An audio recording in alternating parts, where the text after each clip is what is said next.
Hello అండి, next collection చూద్దాం. Pure georgette 3 piece set collection అయితే వచ్చేసింది అనమాట.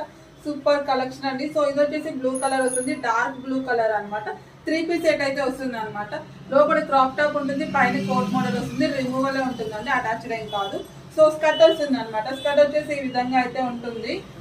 ఇది వచ్చేసి స్కర్ట్ అండి, లైనింగ్ కూడా ఉంటుంది. స్కర్ట్ కి లోపల లైనింగ్ అయితే వస్తుంది అనమాట. సో ఇది వచ్చేసి క్రాప్ టాప్ లోపల వస్తుంది. క్రాప్ టాప్ అంతా కూడా మీకు థ్రెడ్ వర్క్ అనేది వస్తుంది అనమాట. And chamki work and stone work ఉంటుంది. సో పైన కోట్ కి కూడా మీకు ఈ విధంగా thread work and chamki work అయితే సూపర్ గా ఉందండి. ఈ విధంగా అయితే ఉంటుంది, చూసేయండి. సో ఇది వచ్చేసి కోట్ అండి, మొత్తం టోటల్ గా 3 పీస్ సెట్ అనమాట. సో ఇవి రిమూవ్ ఉంటుంది కాబట్టి మీకు మ్యాచింగ్ వేరే వాటికి కూడా యూజ్ చేసుకోవచ్చు అండి, బాగుంటుంది. సో ఇలాగా 3 పీస్ సెట్ అనమాట. ఇది వచ్చేసి క్రాప్ టాప్ లోపల.